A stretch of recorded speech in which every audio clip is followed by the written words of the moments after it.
I'm gonna hear, or you may join on. Benji and Libby coming? I did not get a notice they were not, so Yes. We'll just pause. Right now. if you wanna go forward. Two. Little ways. I'm not sure if we have to have a quorum for a work session since we're not gonna be voting on anything, but That's true. we can get through the Yeah, agenda. maybe. I'll let her know first to Mike's hot. We will not postpone the meeting.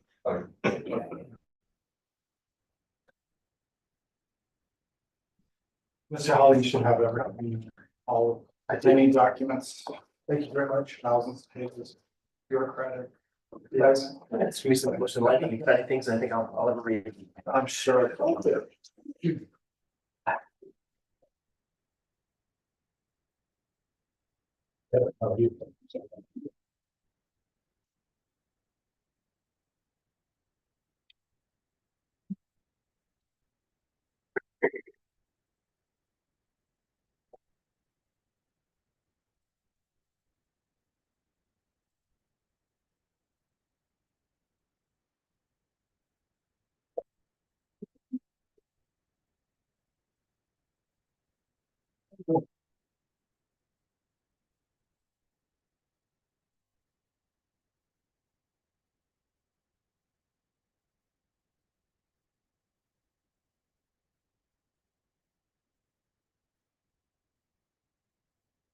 Maybe this is Mike. And the big. Yeah. Thank you. Yeah, right. Yes, I saw your name and I picked up my packet. I thought, oh, here's a new member.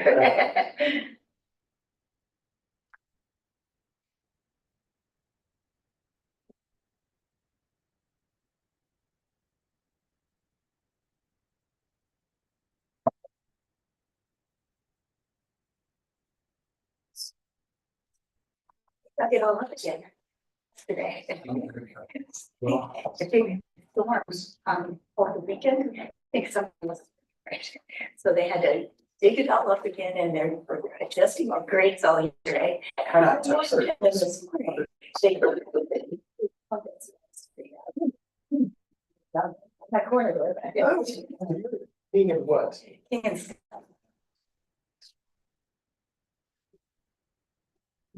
claim that they cave in like a week or two, so we shall see. I'm looking forward. Yeah. But they get a personal guy, he heard that the other day. Was complaining about the groundwater. You got that this morning again. too. Yeah. And he claims they're testing all over the place. There's nothing bad in that water. It's just random. Yeah. Yeah. Go ahead. Less brown than it was before. Thank you. David has your letter and I'll give you a speak then. Yeah, they've had it off and on and then they accidentally took it out. I think that. Okay, I'll go ahead and open this July 15th, planning commission, work session, to order. And, I think everybody has, gotten an agenda. There are a few things, that have been added to the agenda, but before I do that, I want to welcome, our new commissioner, Mike Holly. Thank you for being willing to participate with us. We appreciate it. And we hold these little get-togethers probably a few times a month. Usually just one. The big official one once a month. The items that, the additional items beyond 2, 3, and 4 that we have on the table is an email that Bill had sent out with some proposed language for chapter 3 for drive-through lanes. And we've had a few discussions relative to that we can go through. And then we also have considerations for changes in chapter 3, as some of you may know. We had approved a parcel, an applicant's parcel out on, next to the dealerships on, Salem Road. Salem Road. It's a lot, yeah, but, we had the same concerns that city council had. But they did not want to prove it the way we had, so instead, Josh Coletti, along with other members of city council, to my understanding, have rewritten that, section for our consideration, for inclusion in chapter 3. Since we're on 2, 3, and 4, it's probably timely for us to make those, considerations as well.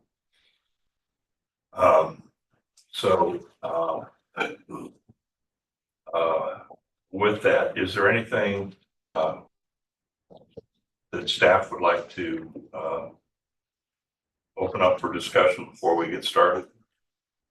I would just like to say that those 2 items are actually on the agenda. They're just not specified because we've got all of 2, 3, and 4. So both of those items are included in chapter 3.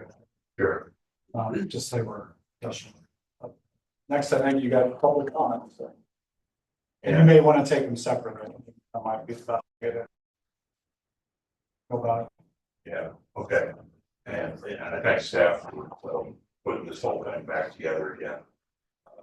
And I've looked at 2, 3, and 4, and I didn't read through it in detail, but I scanned through it, and I believe most of the comments that I've had and other people have had them were incorporated into that. So hopefully y'all have had a chance to at least kind of go through that. So We have edited again. We found a few other little things. So, okay.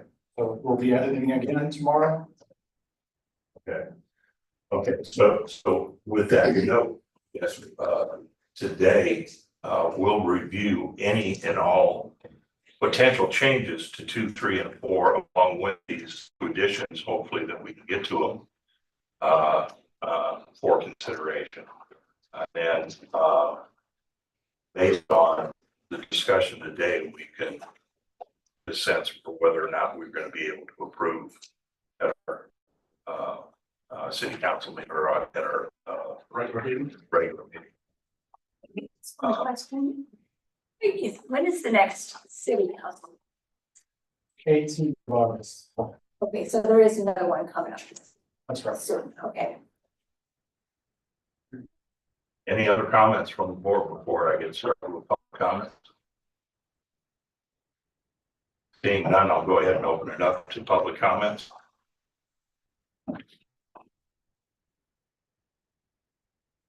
Seeing none, I'll close public comments section.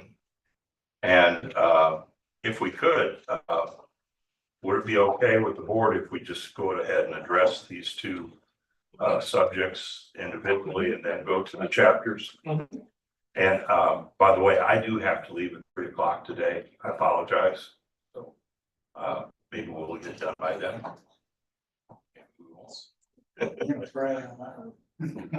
We'll try on that one.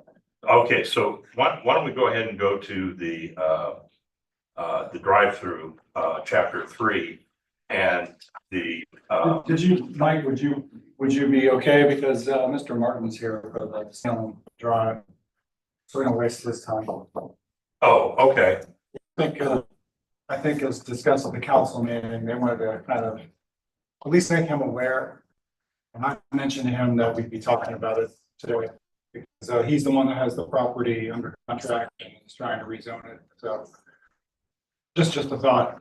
So he could. That's fine. Yeah, if you want to do that, we can jump to that. That one's probably a little bit longer for us to get into. I think the intent here is, as you know, we wanted to approve based on your situation, and I think this rewrite of the ordinance, I have some changes that I would like to make to this rewrite, but I didn't know. Kurt, did you take a look at this and have any rewrites from a staff point of view, or do you want us to just review what's in here? Well, we really didn't get a chance to, spend a lot of time on this, but I think the first question is whether because this is pretty restrictive for one property. And so I think the first question was, would the proposed applicant be even interested in an ordinance of this nature? And so I think that's the question, because it's a bit of stuff, and it would still require him to get a special exception plus the this text amendment have to be approved. Plus, there's a lot of things that could no longer happen on his property that, might change his opinion on whether he wants to go forward with buying the property. Right? So, I don't want just text amendment for one property. Not to be, because that's just a lot, right? It's not maybe the best. If we can maybe just find out, and then, I think then the bigger question is do you want to do this maybe in a different way, or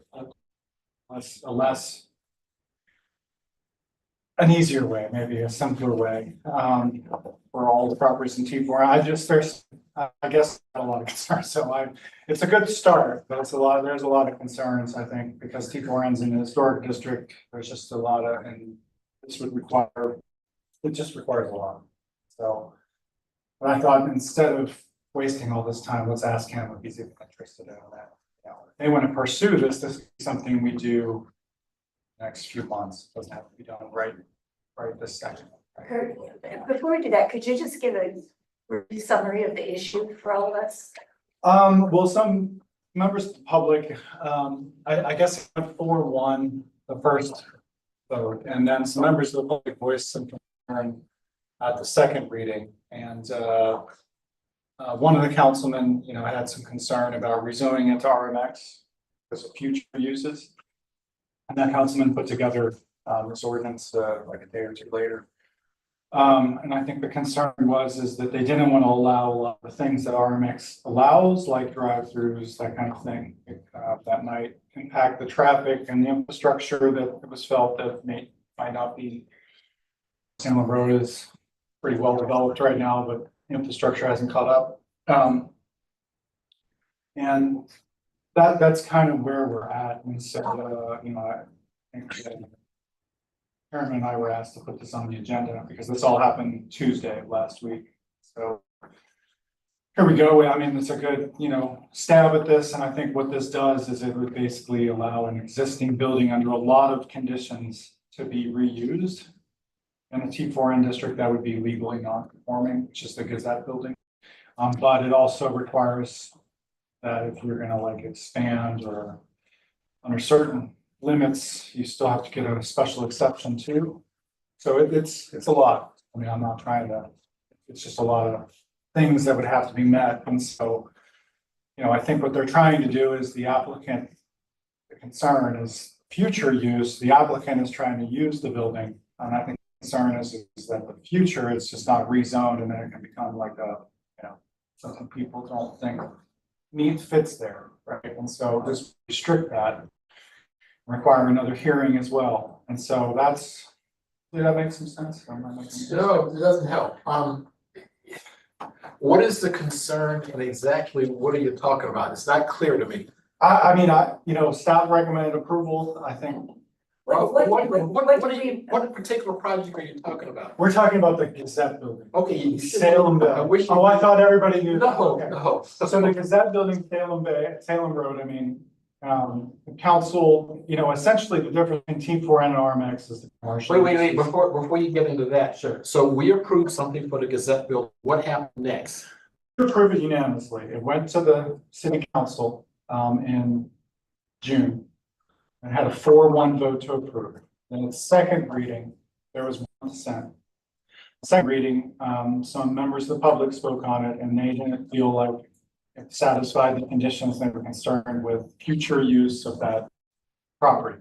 So once when you rezone the property, it's rezoned forever, right? Yeah, that's right. For any potential use there could be in something, yes. So the difference between RMX and T4N is essentially T4N allows a lot of multifamily density, but it doesn't really allow retail except for in a specific overlay, which is in downtown and Ladies Island. Let me, I'll just explain all that. And a little bit of Revo, but it doesn't allow it on Salem Road. But it allows most of and RMX allows most of the drive through, other commercial uses. So that's kind of, and it allows wholesaling essentially and that kind of thing. Right? And so T4N doesn't. And so the concern is that he was going to reuse the Gazette building, rezone it RMX, use it for wholesaling / retail. T4N doesn't allow it. You approved it. There was concern that RMX isn't appropriate, I think, because of the infrastructure, all the growth that's on Salem Road. And that the comprehensive plan kind of had it as an urban, it had it as like basically a T4N district because it was consistent with this owner. So they made a motion to table the request until August 18th to work out potentially a code change or just work this out with the applicant if they'd be interested. Maybe change the code to allow it, do something like this, or maybe another conversation that we had, and then it's going to come back on the 18th for a second reading. So that's got tabled. So what you have is, I think one of the councilmen came up with this ordinance to allow an existing non-residential building in the T4N district to be reused in T4N district as permitted use, but with a lot of conditions on a certain threshold where over 2,500 square feet, or it gives a range. It hadn't really set that yet. Whether it has to go also to the zoning board of appeals. So what we're looking at is, if you look at this text amendment, I don't know if we can get this in time or not, or we haven't really had a chance to edit it because there's a lot of language and stuff.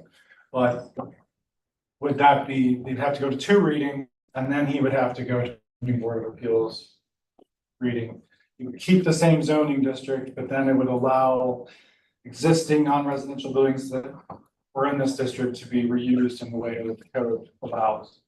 Does this make sense? So I think the residents on Salem Road don't want to see creek further down in Salem Road with RMX. And so when we had our conversation with the applicant, I think we all felt that adaptive reuse may be a good way to go on this, especially with the things he was proposing to be using it for. So the controversy, I think, came in, well, okay, if we do an RMX like we have approved, then we got creep. And so rather than doing that, city council thought, well, maybe if we go ahead and rewrite pieces of the code so that we will allow adaptive reuse only, not new, but only adaptive reuse in under certain conditions that may be accepted.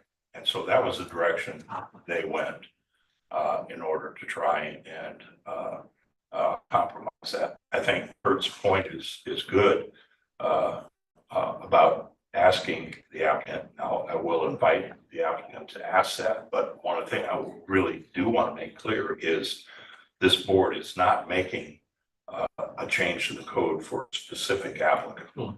If we're going to make a change to the code, this is going to have to be a change to the code that we feel appropriate to include in the code. I guess as I look at what we have here in the city of Beaufort and the existing buildings that we have that are not being used in buildings that are more commercial oriented, I think that adaptive reuse rewriting in here would probably be a good idea. And I like that idea. Now, I think the point that Kurt is bringing up is if the applicant is willing to go along and work with this, but in this time frame that we have to be able to put all this together, then we could understand that and move forward. But I think, as Kurt, read this, proposed section, which is pretty lengthy. And I have a number of comments in it because it's not written the way we would write it, actually. So it does have to have some rewrite to it. I have edits, but not rewrites. And I think, Kurt feels that maybe Yeah, rewriting might be appropriate to make this, condition for the code. yeah, I think the concern here is, I mean, if you just look at prohibited uses and activities, it essentially prohibits use and activity. It states in kind of a way, limited adaptive reuse storage showroom fulfillment, they only approved in accordance with this section, but doesn't really specify that, but it prohibits everything else he wants to do, which is the wholesaling and like, you know, docks. So it's, you know, I think my concern is, you know, Yeah. we shouldn't we shouldn't write an 11-page ordinance for one property in the city that's so narrowly defined. You know, that's really like a PUD, right? You And know, that so has to do that's- with the edits that I put in there too. That's, but I think the first question is, before we take this up, and I don't think we want to delay the whole code rewrite, because we're pretty much there. We're just addressing, is whether this really satisfies, you know, the proposed person that's rezoning, because if it doesn't, then there's no point in spending all this time, because there's still a second reading, and still have to take a vote. And if he isn't gonna be interested in this code edit, then you know, then we're kind of just wasting all of our. So what exactly did we approve? What did we send to city council? Did we You send a approved recommendation A to rezoning, change to RMX? you approved a rezoning from T4N to RMX. And so this would allow a limited adaptive reuse storage showroom. Which, you know, again, I think this all has to kind of make some changes, because right now, I think it doesn't allow what he's proposing to do the way it's written, so. This would permit it in the existing zoning district. With a lot of conditions and an additional hearing, so that's a concern too, you know, is this too much, right? You know, that's my concern, if we're gonna do this. It should probably be a little bit less restrictive on the person. Have you had a discussion with the applicant, Kurt? Yeah, I met with him on Friday, and I gave him this ordinance, you know, that was discussed at the council meeting, just so you know, we should communicate with them, but I gave him the ordinance, and I think. It's up to him to read it, and he's here, so. Ask. So do we on the planning commission have a copy of what you have in your hands right now? Yeah, it was sent on Friday, but I can copy it for you. Have it. Emailed by you? It was emailed, yeah, it came on, I got it on Friday, I believe, or Thursday, I think that's when I got it. For clarification, what is the use? What is the proposed use of the project? I'm looking for it on a table. Yeah, I think that's some of the concern I have, is like, we need to define what this actually is. This actually establishes two new categories in the table Yeah. for adaptive reuse. So it's establishing, new categories in the table. Yeah, But, that's the like, first section. If there's no categories on the table now, I mean, like what would it be? So he's doing wholesaling and retail. And so if you go to retail and like T4N, it sends you to like 3.6 point something. Two, I think, Yeah, which is the 3.62. overlay, hey, I actually have a number right. Which is the retail overlay district, which is then you go to a map.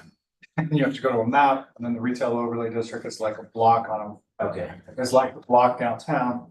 And then the block on 21.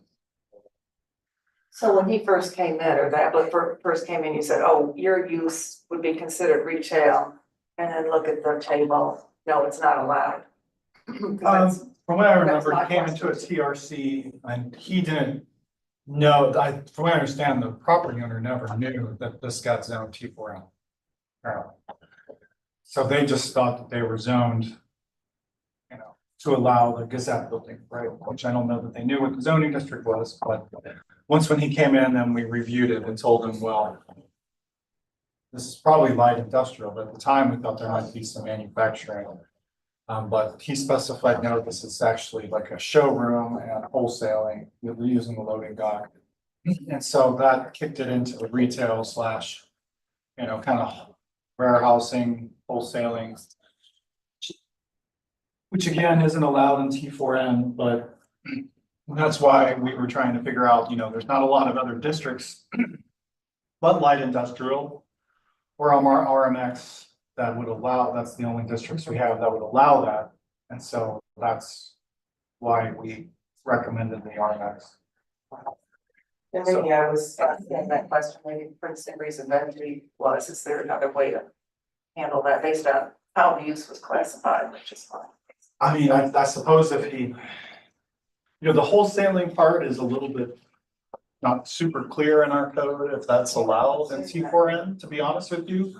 So I mean, I think if the retail portion kind of went away, it's questionable to make that decision because I don't think T4M was really meant for warehousing and retail uses, but it's not specifically stated in there, so there might be some wiggle. I'll just say that, but the retail is definitely stated there.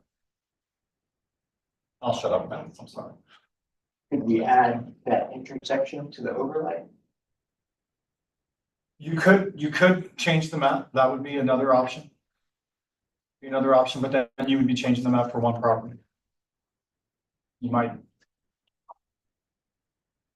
Well, we're gonna be getting into the comprehensive plan Right. pretty soon too, so, It just seems like a good place for a retail. well. I think we need to have a comprehensive look at that whole area. And what's going on when we get to the comprehensive plan. I totally agree with you, Benji. and just so everybody's aware, I think 3 of you are aware. The senior housing was approved like years ago, like 4 years ago. Yeah. To the south. And so that's also T4M. So that is approved. So whether it gets built or not is another question, but anyway. Okay, so with that background, then, if the board will allow, I'd like to invite the applicant. Go ahead and make a statement based on the conversation we're having now. And what your thoughts are about your continuing on with wanting to do this project. All right. State your name and address too, for the record. Randy Martin, my name is 2610 Mossy Oaks Road. My address, where obviously the property we're talking about is 1556 Salem Road. One of the great things, the whole reason this country has survived for so long is the issue of property rights. What we are based on came over to the land overseas. And that's been kind of the backbone of it ever since. And seeing this, what was written up last Friday and reading through it, it puts so many restrictions on one particular piece of property. It's almost like we're living in communist China. It does not resemble something from the United States. And the reason I bring that up is we came in here. We operate directly across the street at 1555 Salem Road. We've been there for 5 years, doing the same thing. Started off from nothing and are growing slowly. So what density is going on at 1555? All it does is cross the street to 1556. Since we've been there in that period of time, obviously, unloading windows from the get-go and sliders from the back of a semi truck, it gets difficult. And we've always had our eye on a loading dock. So that's what piqued the interest. So we contacted Peyton and we worked out an agreement there. Coming into the city is when I found out the T4N, as Curtis said. And so I said, well, let's rezone it. Can we do that? And so we put an application in to rezone it light industrial, right? Soon after that, it's not going to work. All right, we won't go for that. We don't see any reason for that. And so I said, okay, fine. What would work? And so it was recommended the RMX. And I read through that, looked through that. and agreed, yes, based on what we're doing, that's fine. We're not a manufacturer, we're just a distributor. Windows are made up in Wisconsin that we're a dealer for. So we're just bringing them in, warehousing, holding it for builders when the homes are to a certain point. And we do retail business with customers who wants a door change out, window change out, et cetera. So staff recommended to go with that without any objection. I agreed to it. It came to you all the first time in May. You all unanimously approved it. Going through it. Went on to first reading of city council. Everybody seemed to be in agreement that, yes, this would be a good thing to take the old Beaufort Gazette, which is an eyesore, which is costing the city money because it has to be patrolled. There's homeless there. They've already stolen all the copper gutters, all the wiring from inside, all the copper from the inside, the air conditioners from the top of the roof, and all the copper from that. It continues to be a place probably of drug dealing, and there's a homeless guy living there now. It's full of trash. Okay. I had no idea that I'd get such opposition from something where you're trying to take a piece of property, put it back into life, and use it and make it not an eyesore for the public. Now, I keep hearing this comment that it's commercial creep. Let's go back to when this was built in the 1980s. What was around it? There was no Salem Bay. There were no apartments down the street. There were no condos on the other end of the property. There was no Battery Point. All right. My only two dissenters that were against this was Paul Trask, and I don't know what the reason was, an individual who used to be the county attorney. Okay. This has been there since the 80s. All right. We're looking to put it back into service. As far as density, you've got residential creep that's happening in that whole area. All right, not commercial creep. Kind of with us, it ends. There's nothing more commercial further down, directly across the street where we are now is commercial. All right, and I don't think anything's going to change there because another Trask owns that building. So you got U-Haul, you have Diesel Mechanics, and us, and some other small ones. So to come in here and have all this opposition is a little mind-boggling. So the concerns are, what are we going to do with it? Well, we're going to split it 1, 2, 3, 3 shells. One of the shells is going to be for us. The other 2 shells eventually will be either we'll grow and have it a second one, or there'll be rentals. The idea is we've had talks with a flooring company come in, set up a retail showroom, have warehousing space in the back. All right. I don't want semi trucks pulling into that front dock. That's not the look I want for the building. So my plan is to redo the docks in the back coming off of Wheatley. It's got to be screened. That's for the city. So deliveries and anything like that, we'd like them to come from Wheatley backing in, but you have a natural loop that you can go around and then back up to the loading docks. State of South Carolina also would like that to be repurposed because they've offered an abandoned buildings tax credit specifically for this reason. Of old buildings that sit, they have determined that the cost to communities for their police force, their fire, all the things that go along with it, cost them more than that they need to get these buildings repurposed because it's costing taxpayers money. So they put the law together. I think it goes into the 2030s, that it's still on the books. So they're encouraging things to be repurposed. All right. The only objections I seem to have is, what are you going to do with what about the future? What about the future? They're afraid that I'm going to turn around and do something totally different. With this one and putting all the restrictions on it, I could never use it. I can't have a semi truck pulling in, so the loading docks are worthless. The The only truck I can have delivered something would be a box truck. The hours are restricted. We've also got equipment that would be in the back, would be fenced in, screened off from the public to see. But I can't do it under T4N because they weigh over, it's either 6,500 or 8,500 pounds. So that doesn't fit that.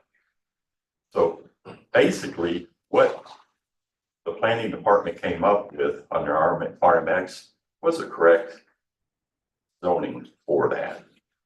So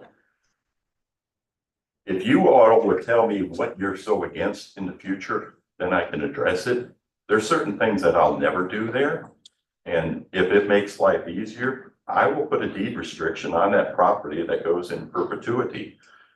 I'm never gonna have a bar there. I'm never gonna have a gas station there. I'm never gonna have a drive-through window that comes through there. What's the other? I'm not gonna have a strip club. I'm not gonna, there's just certain things. And my son was in the restaurant business in Beaufort, Eastone, Urban Market. I'll never be in the restaurant business. I gladly put that on there. So I'm willing to work with you all, but going down to a T4N, rewriting the code with all these exceptions, I will not. I won't take it. I'll walk from it. I'll let it sit. It's sat for empty for however long, 15 years. The way it is, it can sit for another 15. It's just a shame that that's the path that some people do want to take. I do have concern about the way this is handled. When we were at the council meeting the other night, the mayor directed Kurt to try and put something together. That was Tuesday night. By Thursday, this was written. So a period of 2 days. So obviously it was put together using AI because the language doesn't even meet your almost language, what you would write. It comes from a council member. Council member is circumventing the planning process whatsoever, coming up, writing a document himself, contacting you all to look at it again, which should be coming from the planning department, not from a person sitting on council. Okay, so those very much my concerns on the way it's been handled, and I'll just leave that alone. You know, it's we do have separation of powers, basically, and it does come down to the local level too. So when you have somebody against something, they're against it, so they're the attorney. They're writing the ordinance themselves, pushing it down. Okay, so they're being a judge, and then they're going to vote on it at the next council meeting. So they're also being a jury. So what fairness have I gotten out of this situation? I would have, if he would have told me from the get-go, T4N, you can't do this, this, and this, I would have never wasted my time. But in essence, I've wasted a year of time going through this process. I've wasted money in environmental for it, surveys on it, inspections on it, getting quotes for it to do things. And we go from staff recommendation, we go to unanimous consent from you all, and then go for a 4-1 city council approving for it, and then something hit the fan between that time and Tuesday night. And all of a sudden, everybody's changing their tune. So, to be clear, if you all go with the T4N, you're wasting your time. I'm done, I'm out. Okay, it's too restrictive. There's no way we could operate, and it says anything I ever do in the future, I gotta come to the city and ask for your graces to do so. And that's not how property rights work in this country. So thank you for your time, and I appreciate it. If you have any questions, I'm glad to answer them for you. Thank you, sir. Appreciate it. My only comment would be, I think people have been trying to do things to work with you. They may not have been properly portrayed in that manner. And I'm sorry that you've in your opinion, wasted a lot of time, but, I think we always would want to try and work with you if at all possible. And I do think we need to do something about adaptive reuse of our buildings, as I stated earlier. There may be other ways to accomplish that or go about it, but, Paul,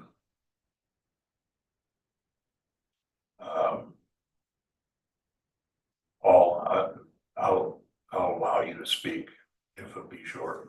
Sure. So Paul Trask, 610 Bladen. I understand, I think, why Mr. Martin, I can appreciate the fact that he's upset, angry perhaps, and very frustrated. It's not easy to get things done. I was at the planning commission meeting where it was approved unanimously. I wasn't focused on the issue. Didn't go to council. I wasn't at that council meeting. And then I really became aware of it, and I did speak against it. I want to tell you why.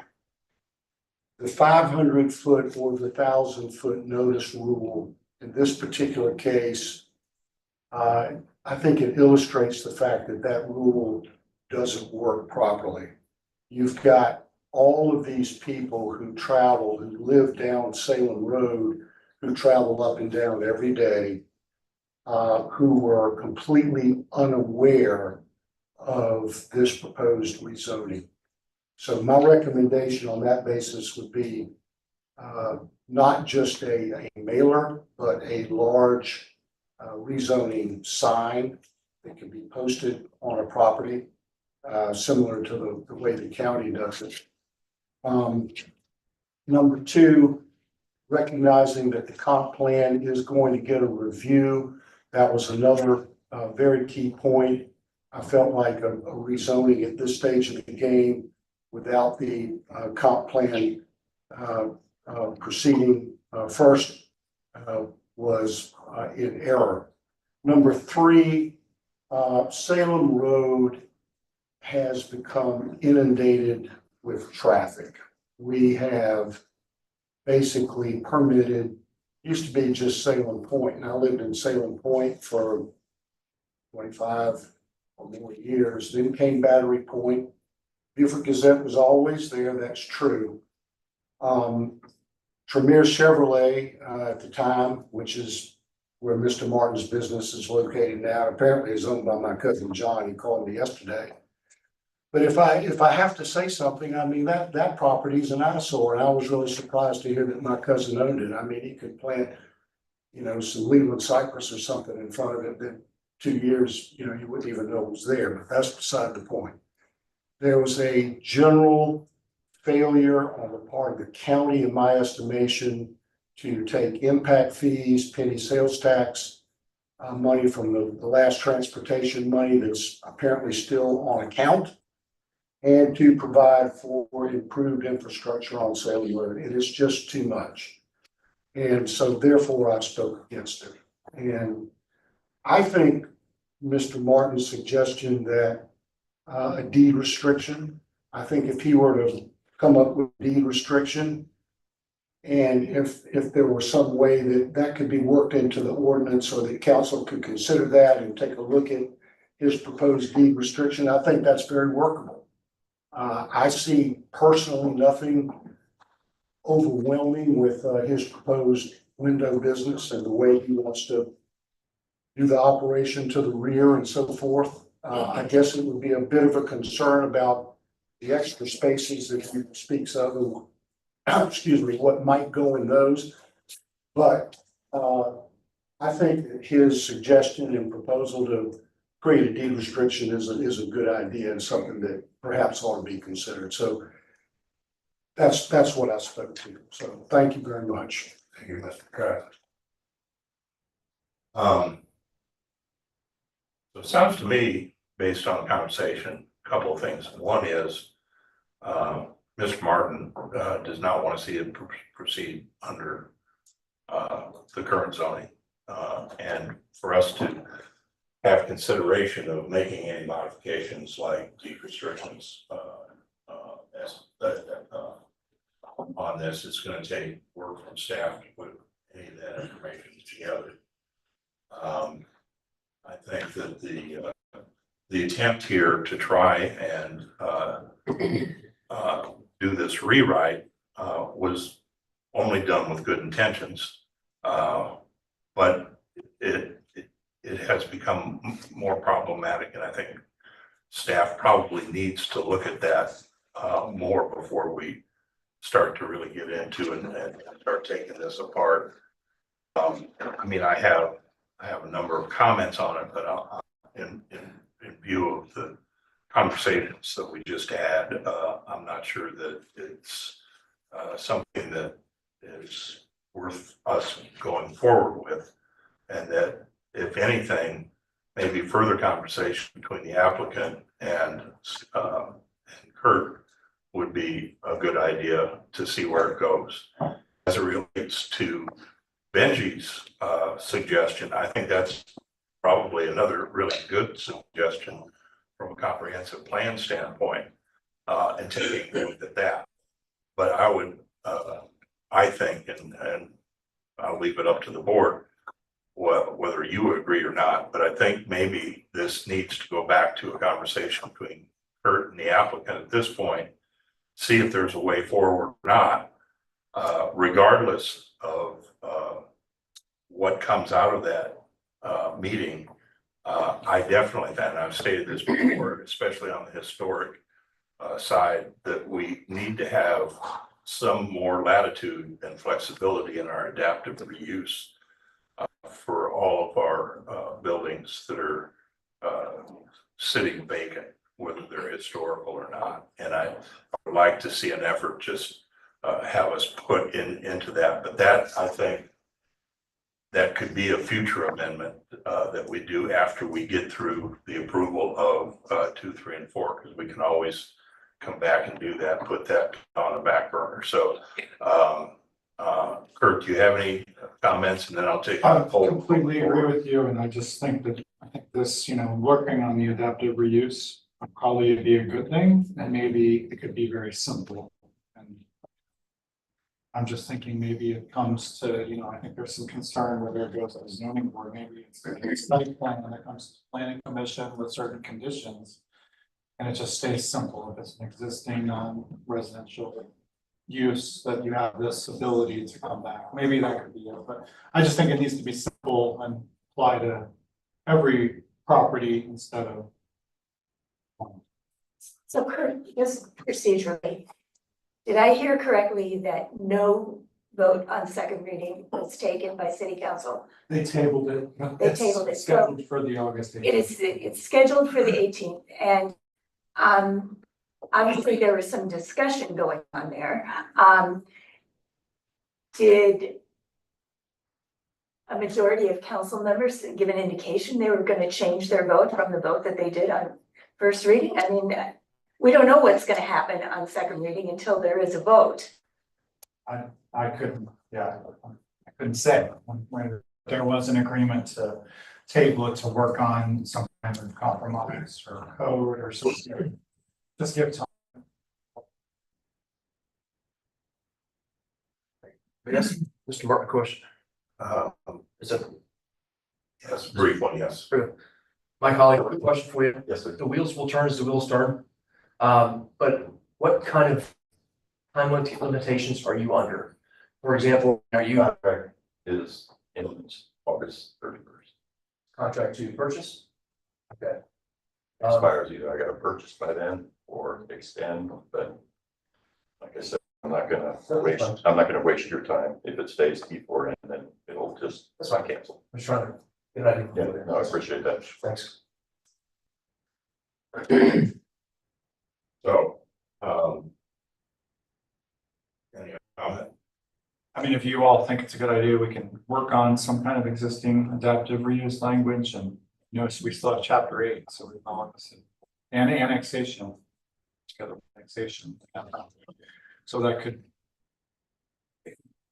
Do it then, if that's your will, but I'll just inform the council that this was county purchase.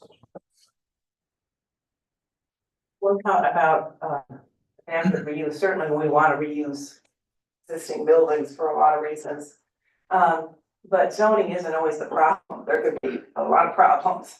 So, I mean, it would be interesting just to get an idea about how many, looking at the zoning map, going through uses, how many non-conforming uses are out there. Well, that's probably true. Yeah, too. I bet there's not really that many, because our code is fairly generous in most areas. This happens to be, I would say, a unique situation, but there could be more out there, but again, I'm thinking not. But the code is already set up a little bit to handle the situation. I mean, maybe not this one, but similar, or you can use this tool anyway. In our use table, you know, use is either P permitted, C conditional, SC special exception, but there's also a type of use permitted that says E, existing use. So, but only existing use. And that's used, for example, in, I think the downtown, downtown, T5 downtown core. Well, that's our downtown activity level. We really probably don't want people to build a new single family dwelling on Bay Street, you know, between West Street and, you know, in the center of our downtown retail district. But there may be an existing family home there at the edge that we don't want to make non-conforming, and that's fine. It's already there. Good. Keep going. Go, go, go. And so we have this category called existing. So in several areas, you'll find that either. That means we don't want any new there, but if they're existing, keep going, no problem. So if we could, I mean, if we wanted to, not necessarily with this, but going through in the future, if we knew what the use was, and that's why I asked, what is this use categorized at? Let's say it's called, we say this, Mr. Martin's use is the light industrial services.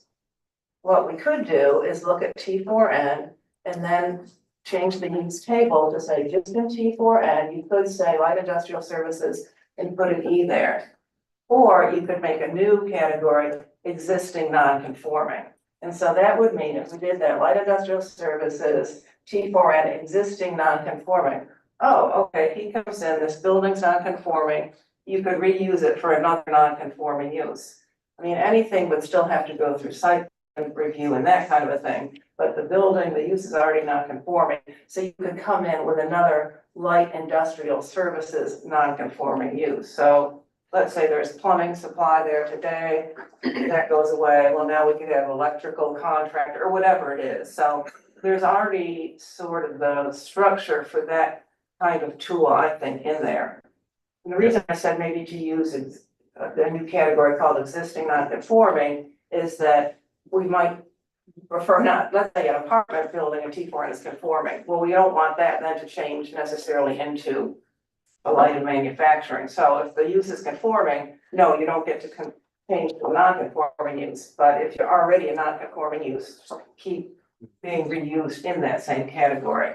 So So hopefully that makes sense. that's a very good solution, I think. And it's so interesting that the applicant was interested in a zoning change to light industrial and probably considers his use to be light industrial. And I don't know what you would call the Gazette operation when it was operating. Is that? Actually, that was called light industrial services. That's mentioned specifically as an example of a light industrial services use.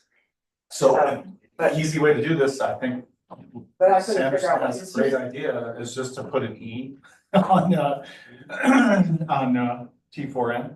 I mean, but then you have to question whether we should do that for anything else, but, But you don't, I mean, again, this is, maybe it isn't needed anywhere else. yeah, I don't So- know, I don't personally know of any other.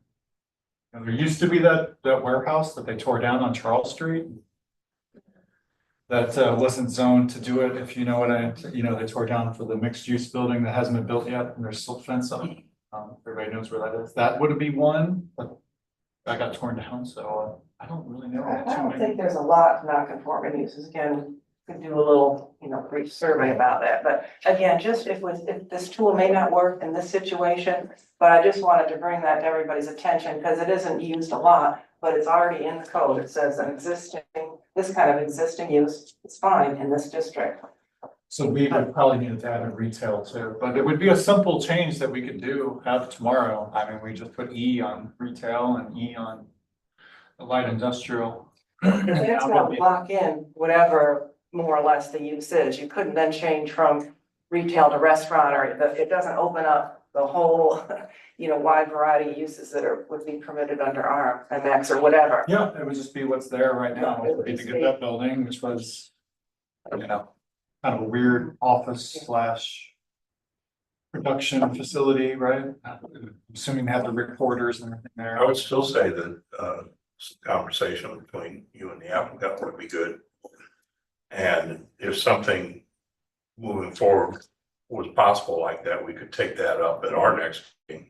And then I could go to city council, but, I would definitely, encourage, if we were gonna be starting to go in that direction, we need to have a little more in-depth look at it, as well as consideration of the deed restrictions that were suggested.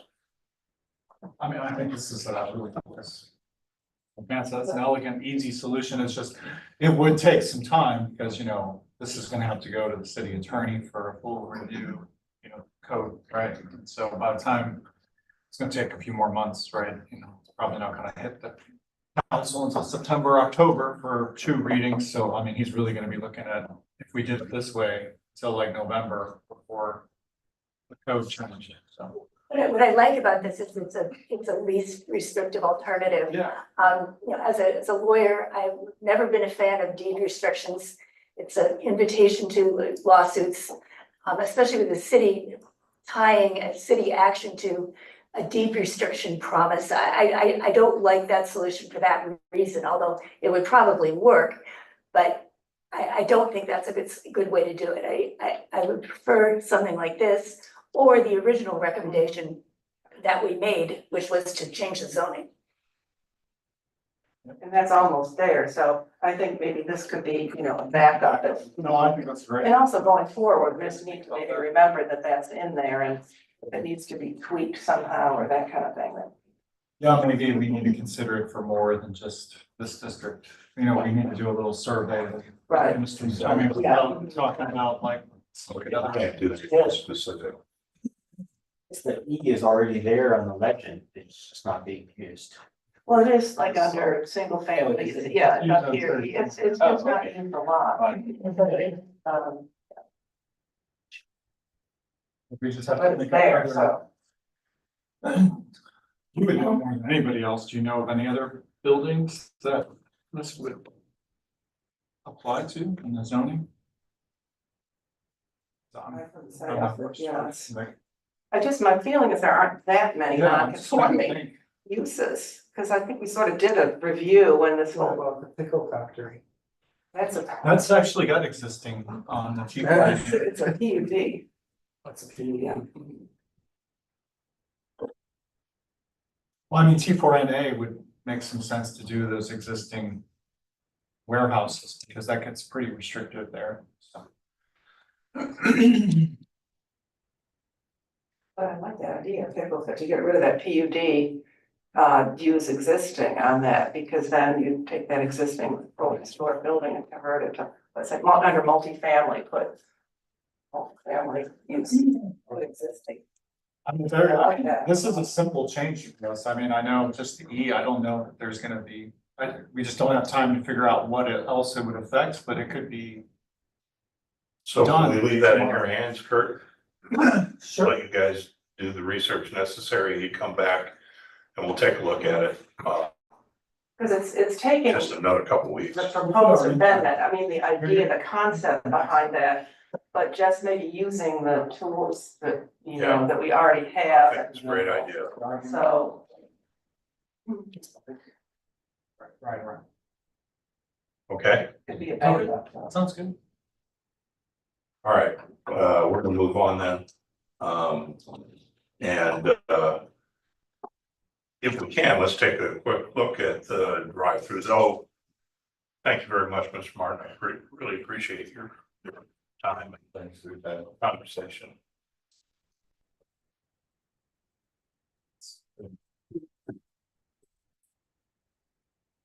Oh, so this is. I'll just try to give as quick of a preface as I can, but this is on page 21 of chapter 3, where it starts.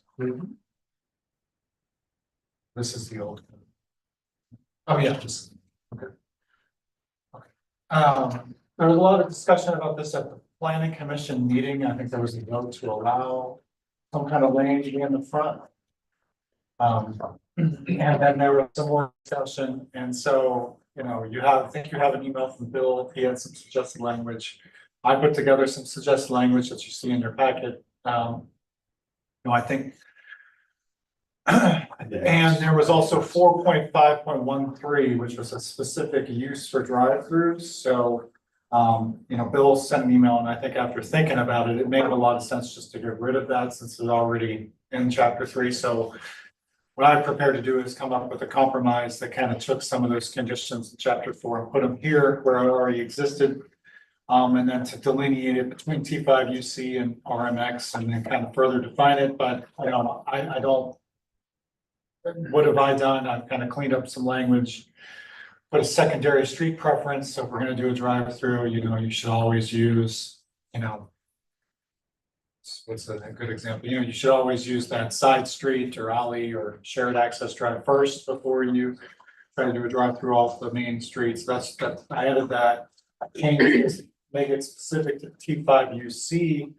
And that it became a little less restrictive, but it kind of mirrored what the kind of ordinance had before, but just that, because you had a vote that seemed to allow drive-throughs in the front or some allowance. If you go down, Nick. And then kind of, the pass-through egress lane, that's basically where I was kind of trying to compromise here that, it's not a full, not a full drive-through lane. It's, kind of what we're doing over at the Chipotle or something of that nature. And that would have to be fully screened at the planning commission's, approval with opaque fencing and vegetation. And then I define what opaque fencing would be like 80% opacity. And then I cut out the RMX that we no longer would completely regulate the drive-through lane in the front based on the conversation. Again, I think we're fine with going back to the way it was before, but you can't have it, but it's really up to you. And then, basically at the planning commissions, you could do the pass-through lane or egress lane and RMX is like a right. And then if you were gonna do a drive-through lane that circulated, it'd have to be like completely screened. So that would be the difference. So and then T5 UC, you could only do it at the planning commission's discretion if you couldn't meet the conditions. That was the only alternative. That's already basically in the code as it is now. But RMX, you'd be allowed it as a right only if you completely fully screened it. And then I added stacking to this because stacking wasn't in there before. And then if you go down a little further, Something, if you go down, oh yeah, I'll have to fix that. We'll find out if you're gonna have the menu board, but that was already in there. Site and design was with like fenestration. We've had a lot of issues with this with drive-throughs because we get a lot of drive-throughs coming in for TRCs and they have like a module, they have like a corporate model, right? And they don't usually want to put the windows along the street just because that's just it's just hard, I think, for them because it doesn't meet their corporate model. So we wanted to define that and then just the pedestrian activation for it. And so that was all in that chapter 4. I just moved it over here and got rid of most of it, but I moved this over here. So that's me. And so I know Mr. Bardenberger's got some ideas and I know Ms. Anderson's got some ideas with this. So that was just a staff compromise with what you discussed last time. So with that, I'll shut up. I think you have the email from Billy. And just to frame the conversation, I think you had discussion at the meeting, which, the thought was that RMX, it's more of a suburban car-oriented district, it's very difficult to do a drive-through in it right now under the current code. So if you want to allow the drive-through, how do we do this in a way that doesn't detract from the form-based code? So that was kind of, I think, preface for this. I see that menu board Was already. is already in there and it remains unchanged. Yeah. But what it lacks is, well, first of all, I think a lot of places would rather have more than one menu board. Like existing drive-throughs do have more than one menu board. McDonald's, for example, they have it right by where you order. Culver's too. Culver's, that's too, yeah. But there's no requirements of screening or hiding the menu board at all.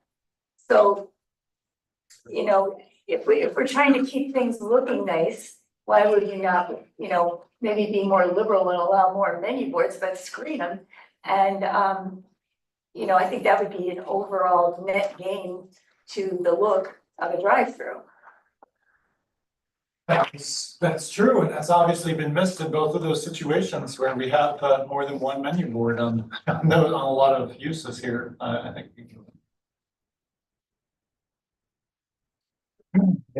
Yeah, I think that's, that's fine.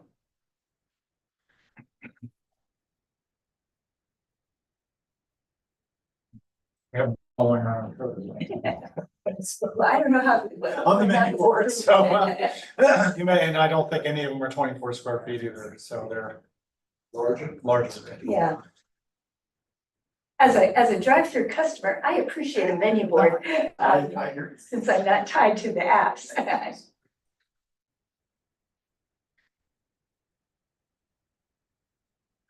And everybody should have Bill's. I think Bill sent an email to me and to like Mike. Not to the whole board, so I sent it to the whole board.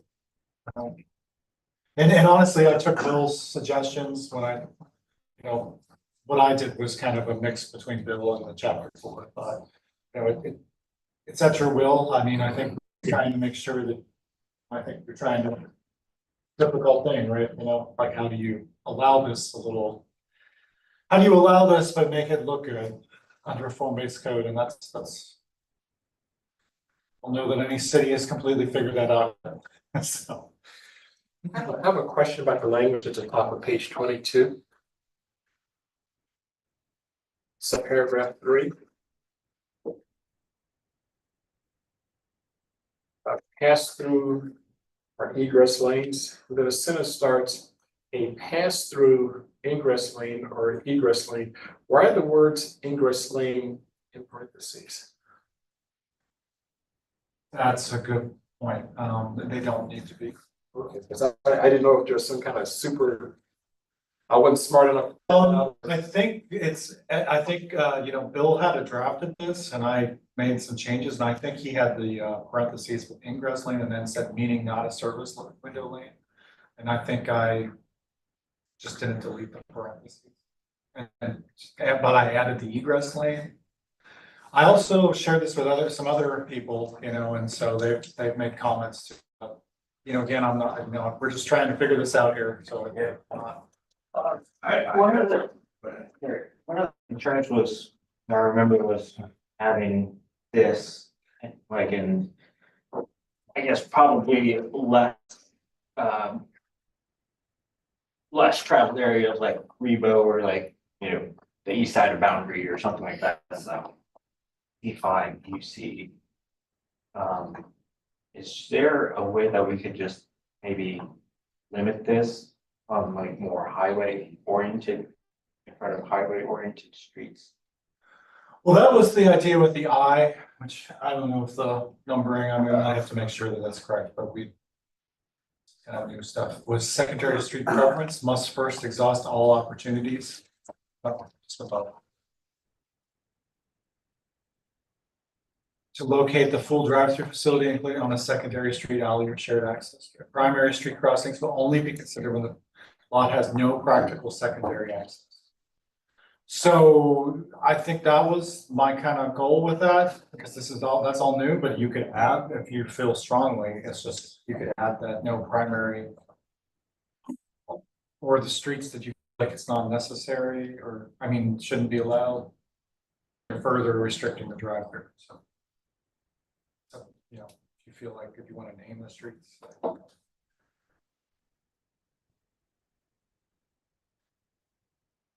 Anything else? That's maybe what Benji was getting at. boundary to the east of Carteret. I mean, that is a historic district. And I just can't see, and across, on the south side across the street, is not, but I just can't see in that area Bounty Junior between Carteret and, Rebo. Drive-throughs come around the front. I just, in the historic district, you know, I mean, again, that's going back like 20 years in terms of planning and urban design, not just in the city, but sort of nationwide trends, and I just can't see that. This area, like Boundary Junior, and to a lesser extent Rebo, I mean, those are the areas where we already sort of have good zones for walkable urbanism. You know, further, Buford Plaza area, it's sort of, you know, still forming. But in the historic district, Boundary Junior and Rebo, we got a pretty good thing going, and we don't wanna, you know, we don't wanna disrupt that, and I think, you know, giving the front of the buildings back to the car is going backwards and just isn't the appropriate thing to do. Another issue we talked about the Buford Plaza area, and sort of back to that, I mean, if we wanna carve out an exception for Buford Plaza, have the drive-through go around the front, you could do that. You know, we've already got 2 out parcels that have that condition. I mean, maybe that's okay there. Also sort of difference between Buford Plaza and downtown, these areas that are almost walkable or hopefully gonna be walkable. In Boundary Junior, you know, the sidewalk is only 5 feet wide, maybe. And so building, any infill has to be maximum 15 feet from the front property line, from that sidewalk. So you have the building, and then we're gonna allow a drive-through lane, and then the sidewalk, I mean, the pedestrian is gonna be like right there on the drive-through on one side, and Boundary Street on the other side, and that is just not, I don't think it's good urban design. I think, you know, other, you know, folks may share that view. So I just couldn't personally support allowing the drive-through to come around the front of the building in the UC. If we want to carve out an exception for Buford Plaza, I think that's doable. So I think that drive-through facilities, these include like banks. And we've had a lot of, there have been some projects that didn't come to fruition that came through at least the design review board where they wanted to put banks in that, on that Boundary Junior area. And configuring it to meet the business needs has been possible for them, and that's the reason that they didn't go forward. I think we have less concerns about food and beverage drive-throughs in those areas. I really don't see somebody wanting to put one of those kind of operations on Boundary Junior.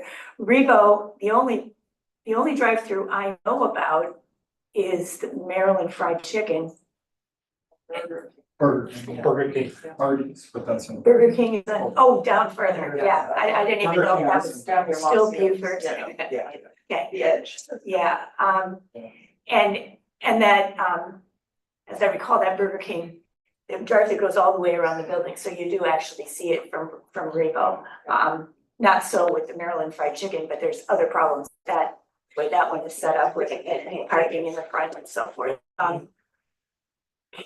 You know, so I mean, I think when we look at these, everybody automatically thinks about food and beverage drive-throughs, but I think we need to be conscious of the fact that there are other businesses that may want to have drive-throughs in these corridors. Yeah, I'm just gonna, on Boundary, right across from that lot, that the bank proposed to drive-through. There's another bank that doesn't have a drive-through in front, it has a drive-through in the back. So, I mean, it's, or maybe that isn't the right location for a use that has to have a drive-through. well, And these type. and I agree with the 5UT in particular. I think that, you know, one of the things that our thought process was in trying to write this is allowing some flexibility, but making that flexibility come through the planning commission as opposed to going through zoning board of appeals. And rather than just not getting an opinion through the planning commission, to go straight to zoning board of appeals and get a ruling there as opposed to here. I think part of concept was that if we make them come through the planning commission, and we're as restrictive as we can be coming through us, then at least we can put our thumbprint on it as to what it is and the reasons for it. The other concern that I have would be that somebody takes a parcel that is too small to do anything but do a drive-through like that, and forces that as an issue where they could obviously have picked another parcel and done it differently. And so I didn't want that to be a justification necessarily. So that's why I would like to see it come through the planning commission. The one thing I did add or would add to Kurt, yours also, about the fifth line down where line starts, the express lane. And, What page you on? 22. Not practical function on the lot without the pass-through or express lane. And then what I did was included something that says, and it does not compromise the planning integrity of the adjacent parcels. And I think we got an email from him earlier, and I think he was saying that Jeff, number 2 and 3 are kind of similar, and he would basically combine them, right? I think, or eliminate the one. So it makes sense, because I think he was, a lot of this language is his, just changed a little bit or shortened. Sorry, but yeah, I think, so we would maybe add that, and if you have the red line, maybe we can just put that on the red line. What Mr. Tommy's suggesting. This is and then maybe if I think about 2 and 3, I think Bill makes a good point on this. Well, you're looking at that, I know there's been concern about the CBOA that maybe they aren't as attentive to design issues as the planning commission is, so the planning commission has to keep control over all aspects of the design, and I appreciate that. And maybe staff already does that. The ZBOA has a number of findings that they have to make these findings in order to approve the variance. A couple of those, I feel like the design review board could weigh in on. So what I would suggest is, and maybe their staff's already doing this, before a project application goes to the ZBOA, if design review is required, like it's going to be whatever on Revo Road, they want a variance. Before they go to the variance board, they have to come to the design review board and get conceptual approval for their project. I mean, understanding that a variance is required. And I think that would help the ZBOA make certain findings, like one of them that the character of the district will not be harmed by granting of the variance. Another one of the criteria says, blah, blah, blah, blah, let's see. One of the findings is that granting the variance would not substantially conflict with the purpose and the intent of the development code. Now, I think if the project came with the approval of the planning commission, the HRB, it could show the ZBOA, hey, these findings are met. The planning commission approved the conceptual design. It does not conflict with the purpose of the code. However, on the reverse, if it comes through the planning commission, we say, no, conflicts, not good, we wouldn't approve this, not good design. And then it continues on to the ZBOA. That would be a justification for the ZBOA to say, we can't meet the finding that says character of the district will not be harmed by granting the variance because the planning commission did not approve this conceptual design. So I think, and maybe you already did this, but I think that adding that to the process of the ZBOA hopefully could give us a little more assurance that, certainly the planning commission's or HRB's position would be clear and could be added to the review process. So I like that idea. You just wanted to have the process changed, not so much. Right, and maybe you already We did. did that with Back in a lot. the, day we did that, and I thought that. We did that with a lot in the historic district last year. Yeah, Historic commission didn't want to weigh in on it first. Before the zoning board. So it went to And then they have zoning. to deal with it afterwards, I don't know, it just, to me, it makes Yeah. more sense to get it on the front end, because otherwise you might have to straighten out. Which is, I think, what Bill was suggesting. But anyway, that, I just feel that's one way to have some of these concerns about the PUA. I have one other comment on page, actually, just real quick on page 22. Under the section that's labeled specific to RMX, subsection 2 under that. There's a sentence there that has language that doesn't make a lot of sense to me. Adequate opaque screening as found in section of the lane such as fencing. That just needs to be fixed. It's missing. It says it's found in, I think it's found in this section. I think that's probably what it.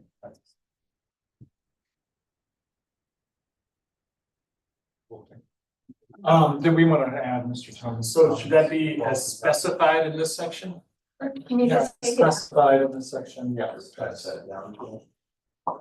So that, Who's going to Kurt? and give it a like.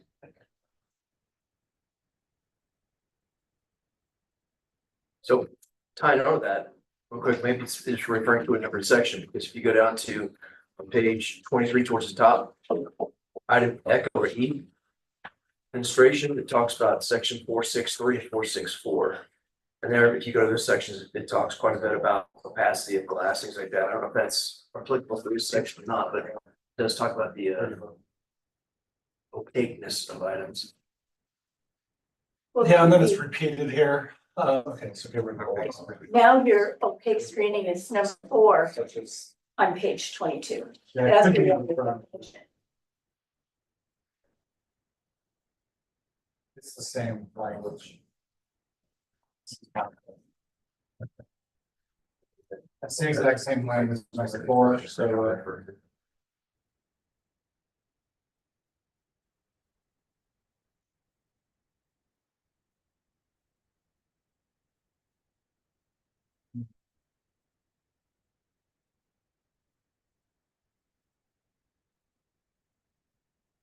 Boundary junior.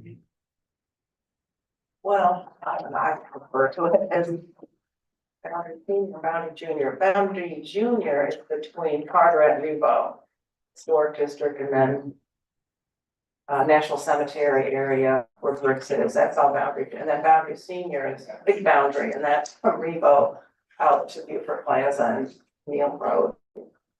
Just, Thank you. yeah. That's.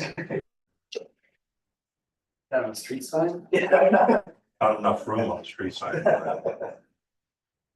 Just in different characters and. Okay, do we have any other clarifications on this? So are we gonna change the code then? Should we consider changing the code to permit 2 signs for a drive-through, because we just let code. Yeah, we should, Unless, assuming everybody's okay with that, I mean. you know, the email from Bill morning or Wednesday afternoon, would you like me to print that? Because he's not here, I just feel like that. Let me pass that out. Yeah. But before you ask that question, does everybody think we should allow 2 signs for the drive-through, because we just let Culver's build theirs with 2?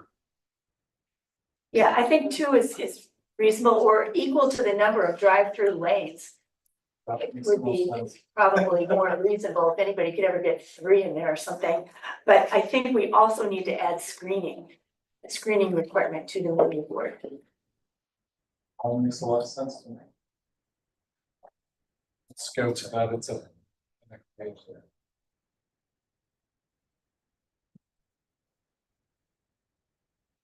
Planning board. So. Well, I don't know. I would say a maximum of 2 outdoor. Yeah, maximum 2 outside. It's permitted. Are permitted. Well, no. 2 is, no, you're right, Yeah, it is permitted. you're right, Subject verb. I pride myself on that. you're good at that. Do we wanna increase, do we wanna increase the size, because, you know, it's like 4 by 6, I mean. Some of them are, yeah, they're.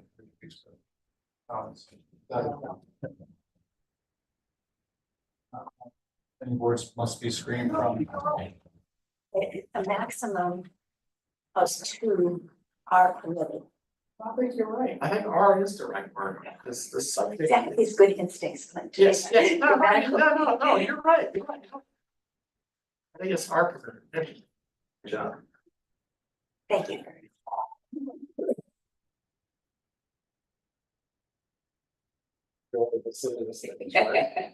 Yeah.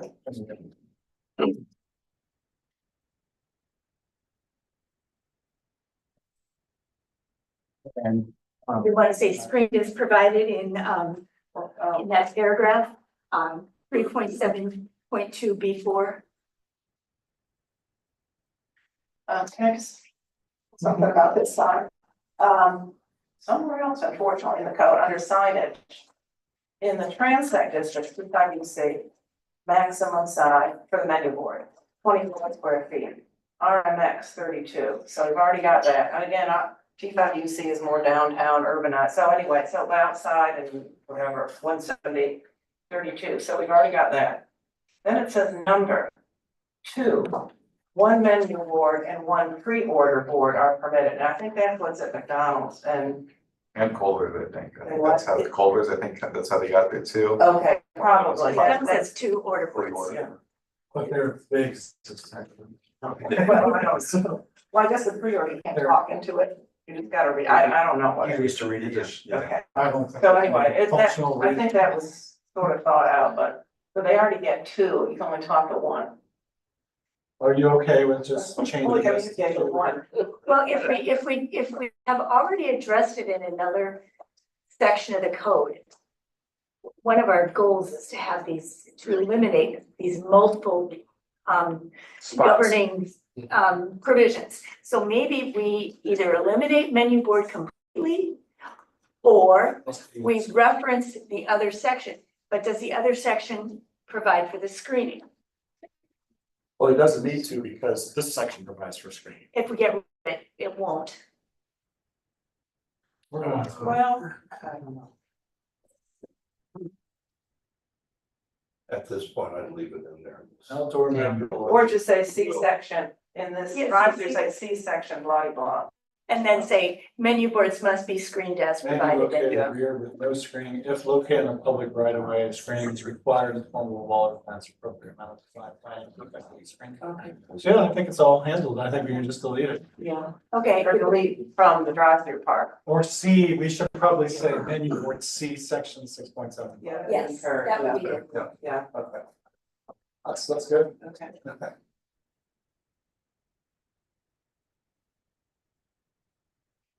Some Let me people go might- print that email. some people might look for signs in the sign section, not in the drive, so in a way, the reference is a good idea. The references are those ones, yeah. And it's something that, you know, I think we've run into trouble with before, lack of reference. Second.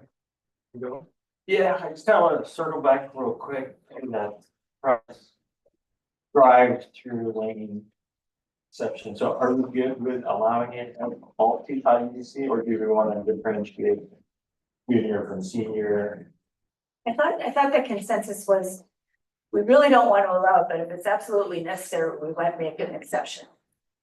Isn't that the way? I think that's where we're at. Yeah, It's I think just, that's where we're at, and the other point was that we'd like to be able, we would say we like it, we don't like it, in case they want to. So, I'm not gonna vote for that, that's okay, because there's always gonna be an exception. Because they're gonna pick. I know, that's why we get to listen to it. We get to listen to it first instead of getting the results afterwards. we might be able to do something. Yeah.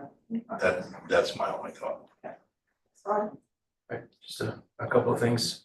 Page 21, second B, drive-through facilities.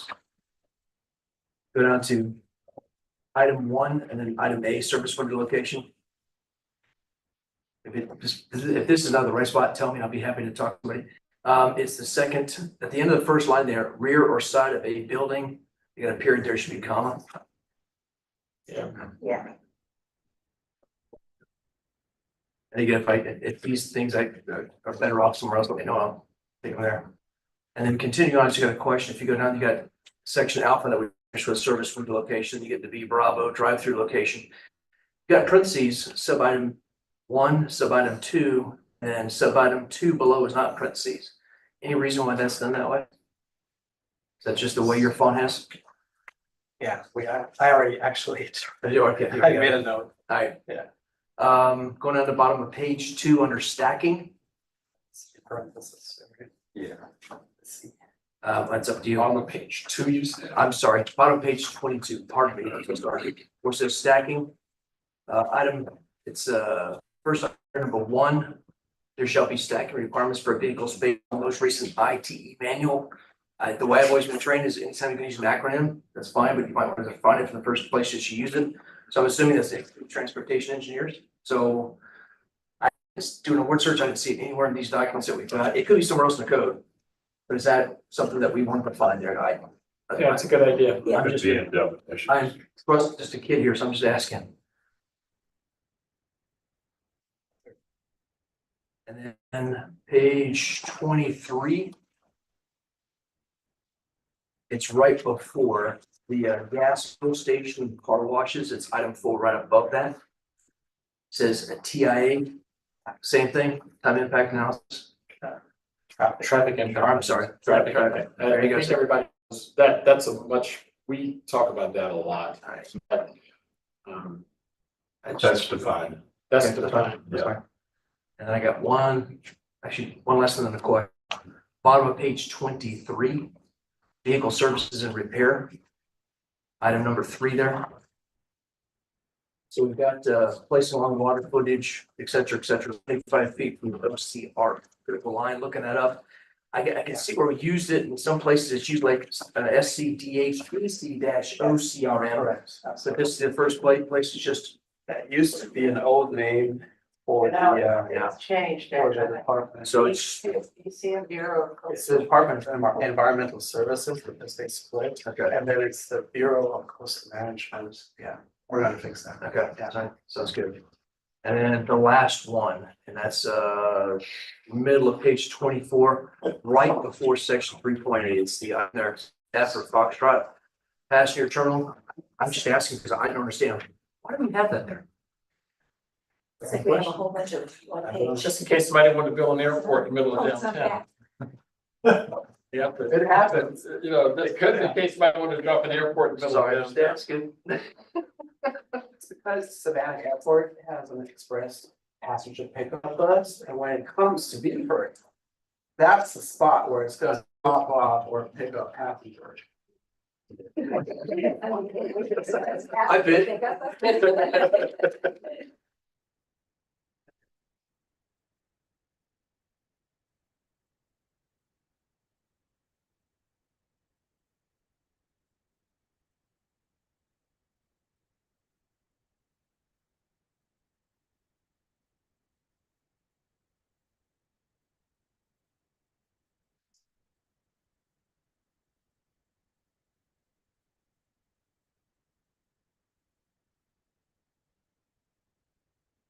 Done with throughs.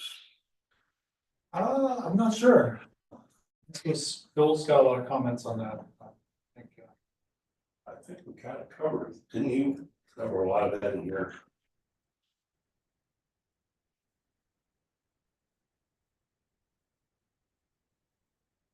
We've got a suggestion here, so I suggest it's, you know, Seemed like you're pretty much matched.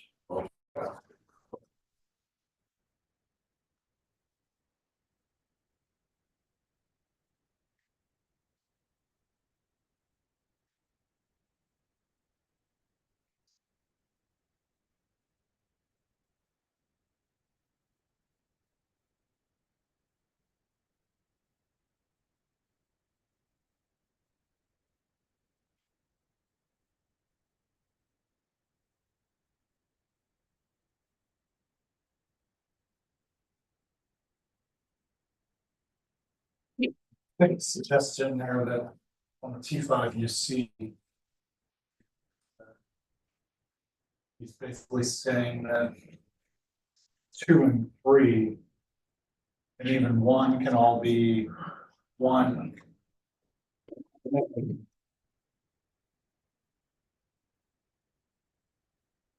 And then.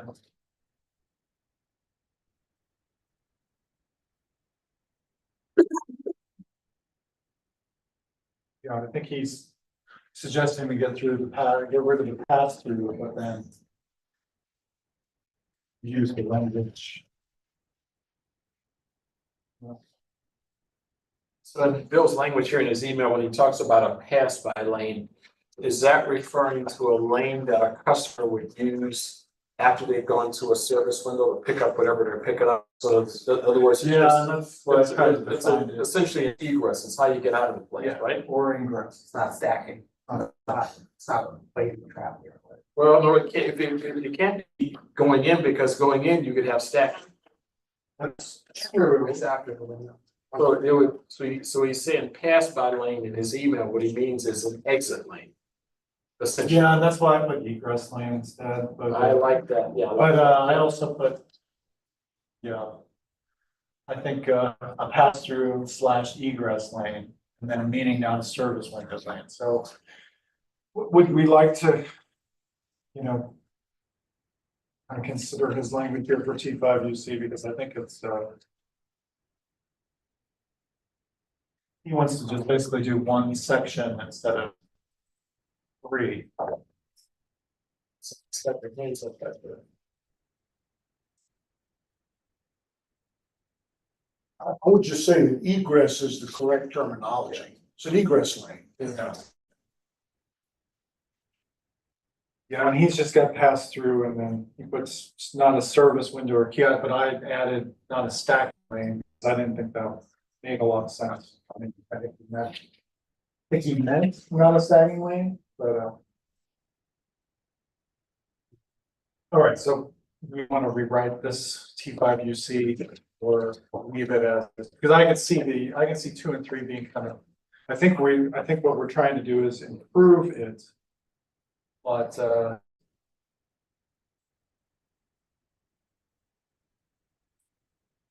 just looking at all of you with the, you know, I mean, I've got it separate here.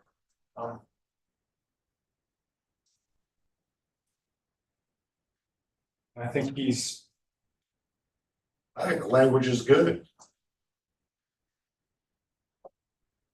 I think, There's no confusion. let's get rid of this for us.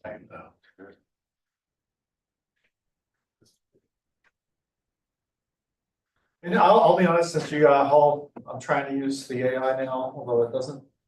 You know, I was like, can you be a form-based code person and send me a good walk through? And it didn't, it all sounded very similar. I don't know if you all would doing that, but I certainly will. So I thought Bill's language actually was really good. That's why I used most of it. We just changed a few things.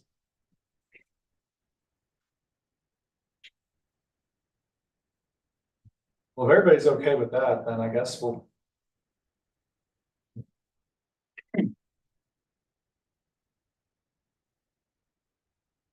He might bring this up though at the meetings. So you're in early meetings with somebody who wants to put a coffee shop in.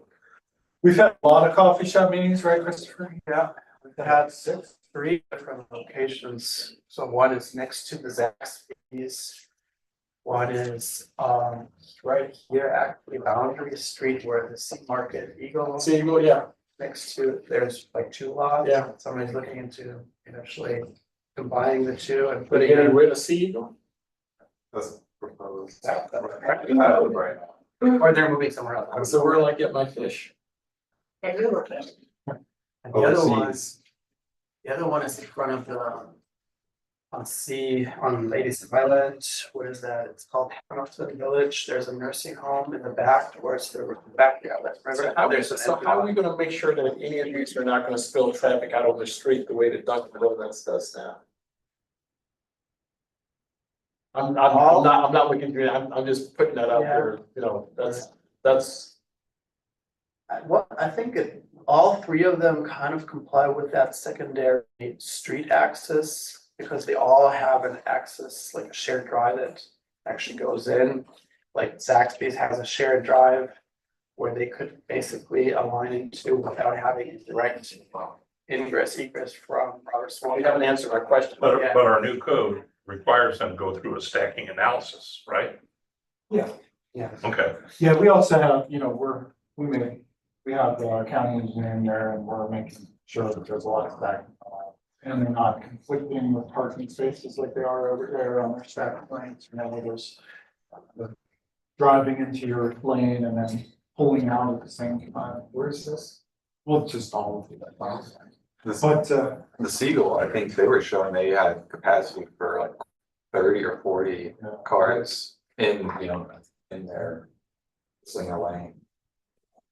I would also say the capacity of the end users is, or the ability, practicality of it has greatly expanded since COVID, because they're now proposing a lot more stacking, because that's their model. So they want it now, so they're building it because, so many people are using drive-throughs instead of going inside. So, what we're seeing has a ton of stacking on all of the proposals, so. Is it along the primary street? No, that's the challenge for all of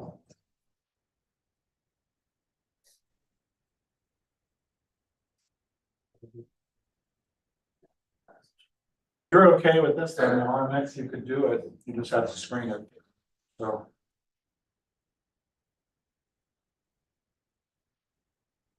Well, I mean, I would. Keep your glasses on. I think the language for RMX is fine, it's screened. Oh.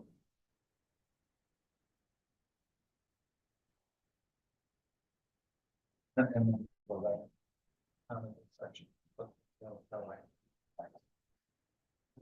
I'll consider the dollar. So then theoretically, in the egress lane, there would never be bumper to bumper traffic.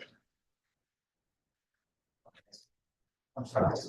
If theoretically, in the egress lane, there should never be bumper to bumper traffic. So ingress lane, we're gonna get. Well, unless there's problem getting Yeah. out, in case there's a backup, which, the egress lane would need to be sufficiently far away from the street. The egress lane needs to empty onto the secondary. Right, but depending on what's going on the secondary road, traffic wise, there may be cars there.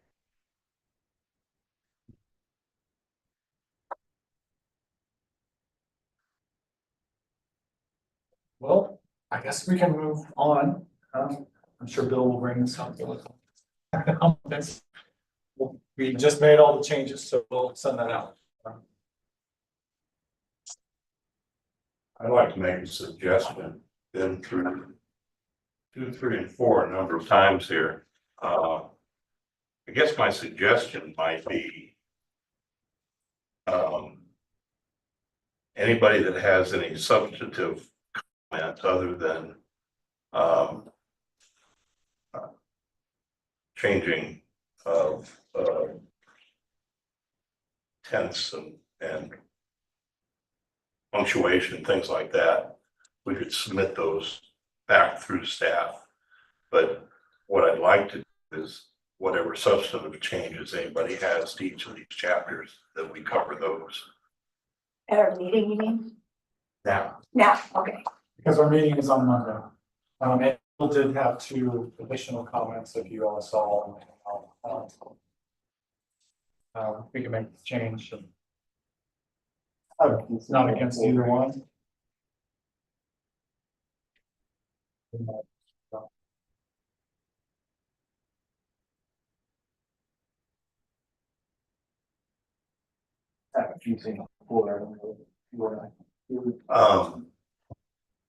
Well, why don't we just take them? Does anybody have any substantive changes to chapter 2? They've seen.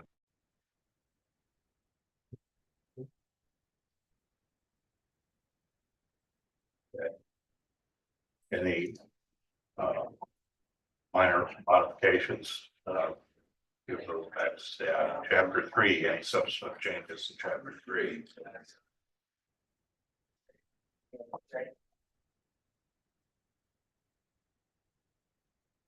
Hearing none, I go on to chapter 4, any subsequent changes in chapter 4.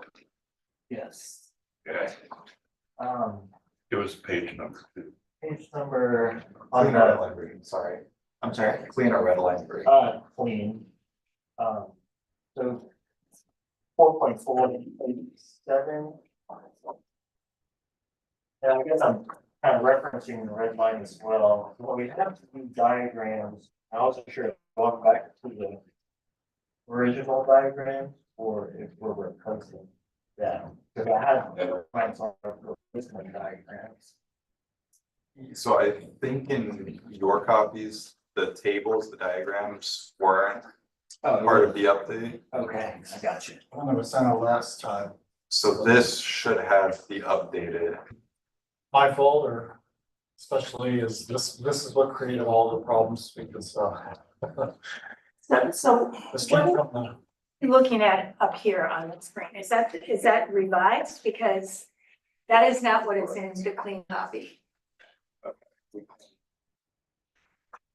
It's in the electronic clean copy.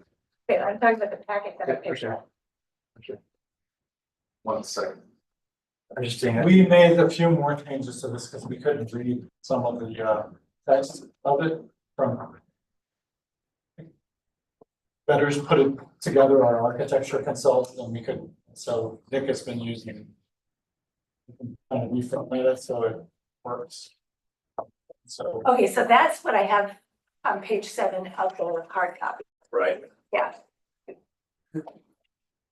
And is that the final, or have you done more changes since then?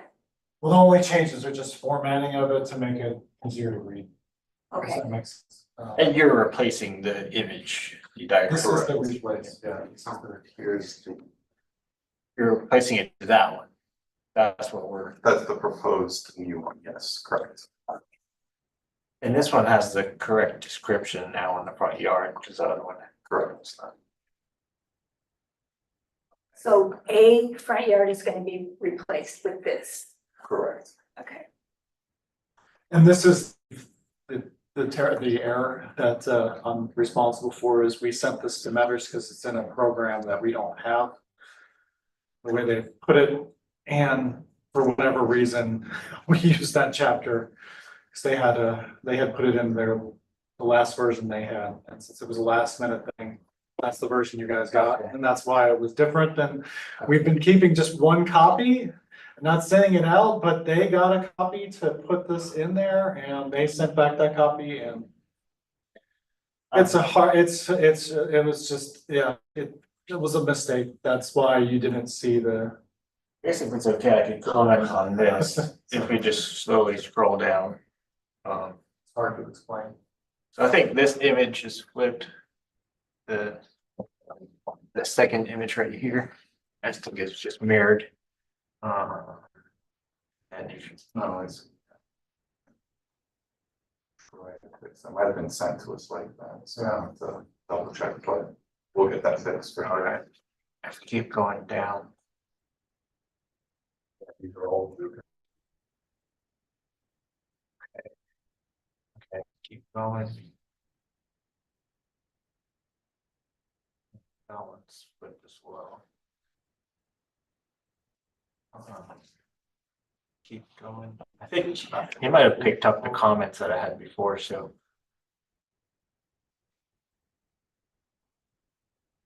Okay.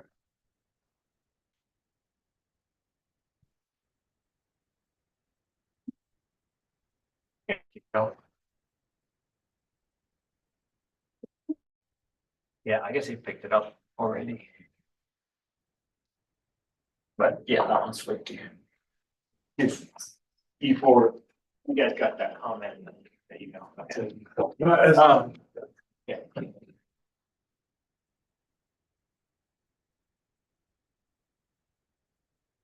And I have another thing on 4.5.7, page 19.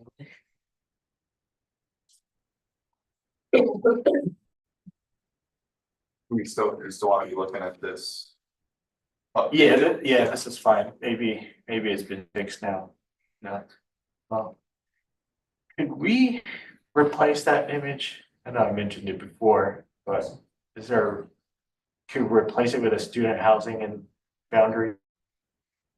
Because the porch on that picture is not, it doesn't match our standard. That's probably like a 5 foot deep porch.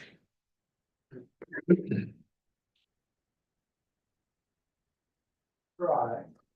But it might take us till the Monday meeting to have that. Yeah, we can have it.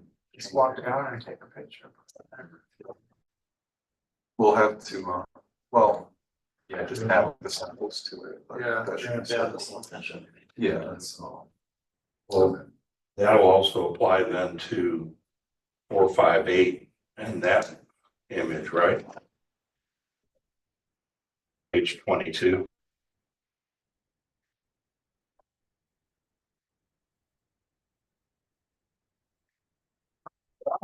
Yeah, maybe. I guess what the colonnade.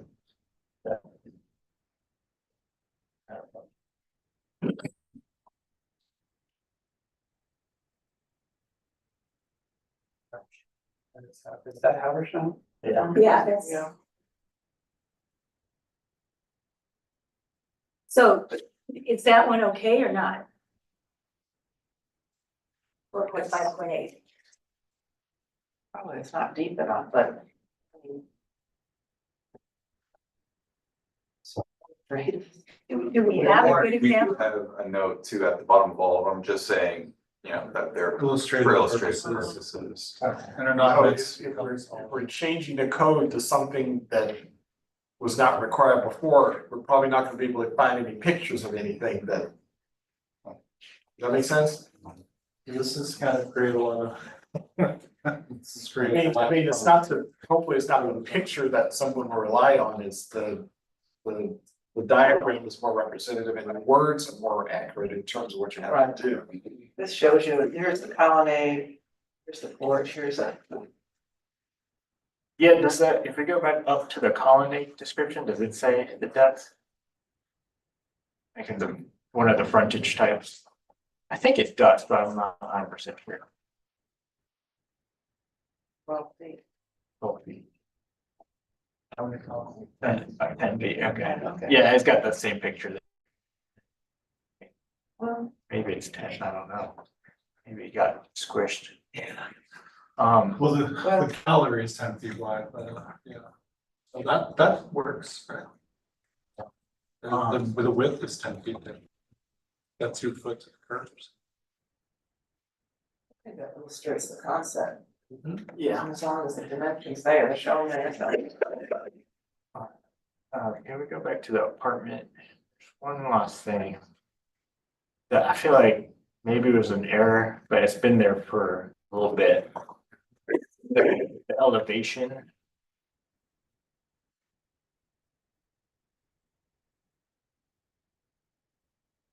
I think this was meant for the townhouse where it says the new construction shall be elevated at least 3 feet.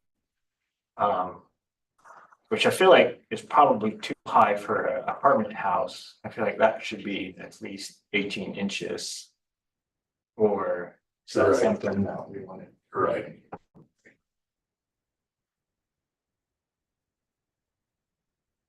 And then you don't need to design the building to allow an exception. Is that what we? Hold on. Yeah, hold on. Yeah, just have to. You're too quick. Where you just made that change. Okay, we see. Yeah, that sentence, you don't need it. Areas with natural topography. We don't need that sentence anymore. The whole in areas. Yeah, how did that get there? Look at that, trying to see. We changed it, just didn't get changed.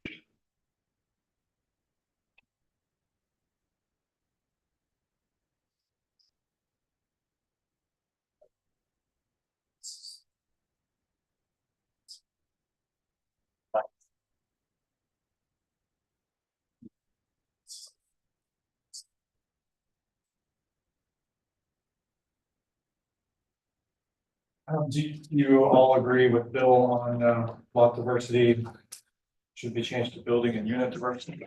Yeah. Yes. Yeah. We'll make that change right now. Used housing model. Housing model. How are you model slash? Some of this expression. Just look the same. Look at that. 1.7.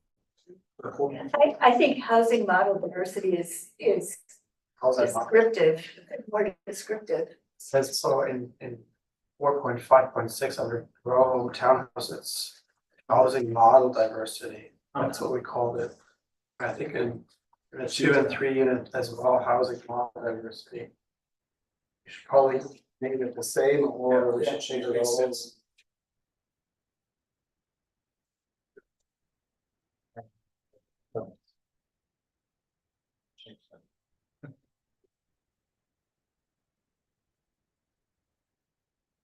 It's the apartment section down.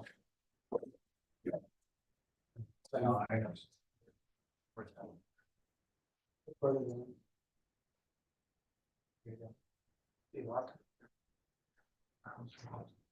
Housing model, or is there a better term that you guys would like to use today? Housing model diversity. Where is this on the, It's on page 23.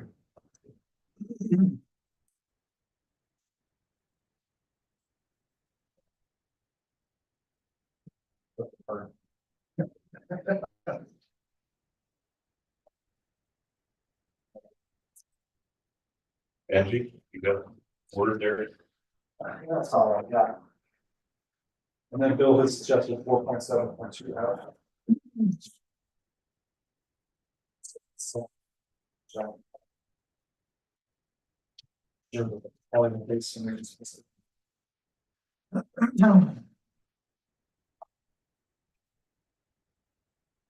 I apologize, I'm gonna have to leave early, but.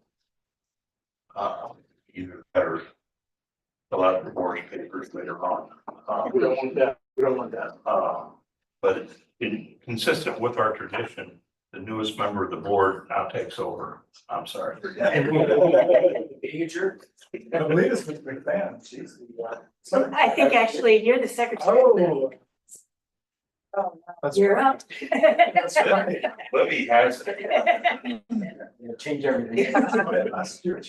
That drive through. Have a good evening. Bye bye.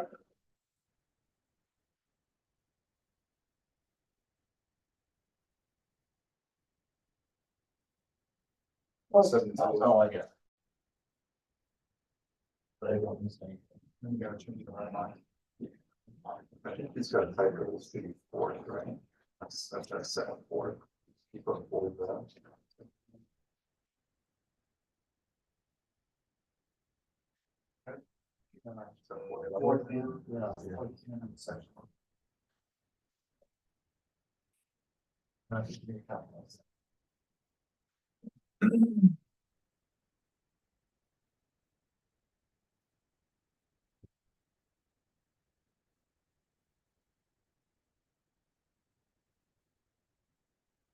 So, I mean, did anybody else have any comments?